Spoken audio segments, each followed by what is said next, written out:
Hi everyone! So this week I want to talk to you about a book I just finished. It was recommended to me by John Green personally because we're best friends. Just kidding, it was on his vlog.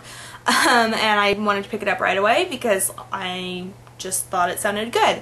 So the book I want to talk to you about is The Unthinkable Thoughts of Jacob Grimm, and it's by Joshua Braff, who, yes, is the older brother of Zach Braff, which was one of the reasons it kind of drew to me. Number one, obviously, just John Green recommending it, and number two, just that I really enjoy Zach Braff, and I also really enjoy his younger brother, who he's actually writing a screenplay with, and I think the trailer for their screenplay is out already, and it looks really good.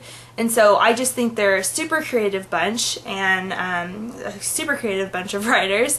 So I kind of wanted to read this book and just see what it was all about, and it turns out it's incredible. It was published in 2004, so it's been out for quite some time. And the book actually takes place in the 70s and 80s on the east coast of the US, in New Jersey-ish area. And it's about a Jewish family, and our main character is Jacob Grimm, who has lots of brothers and sisters, younger brother and sister, and an older brother named Asher. And Asher's kind of our second main character here as far as protagonist goes. Now, our antagonist is Jacob's father, Abram Grimm, who is awful. This is all written from Jacob's perspective, and it's kind of like his life.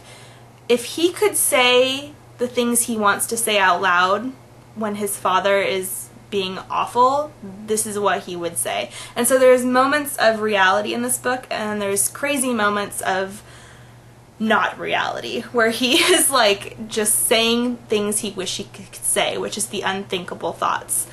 So he plays this game with himself, and it was just very gripping.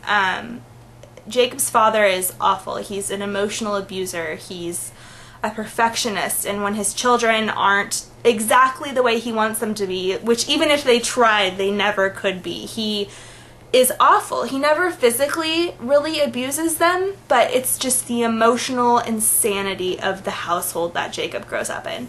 I mean, you just get amazing glimpses of that, of this perfect family from the outside and this insanity that goes on behind the walls.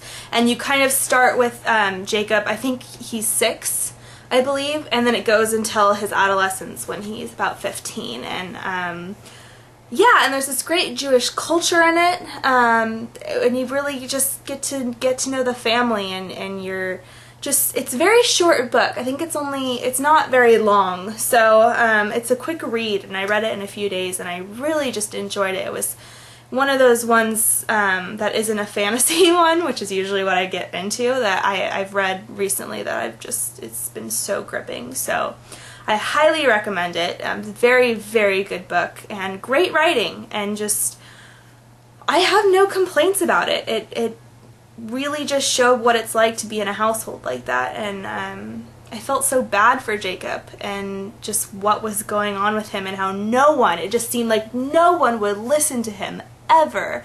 I mean, he has friends, but it's really like he looks up to his older brother Asher, who's totally this rebel with his father, and everything Asher does that's bad makes everything worse for Jacob, and he just wants to get out of there, and it's like no one is listening to how bad it is for him, and you just want to shake everyone in his family and be like, wake up, listen to this kid, this is awful. So it really compels you to just keep reading, and I highly recommend it. The Braff brothers are obviously all very talented, so I think it's great. I think you should read it, and that's my little mini review and little synopsis, and I hope you pick it up because it's fantastic.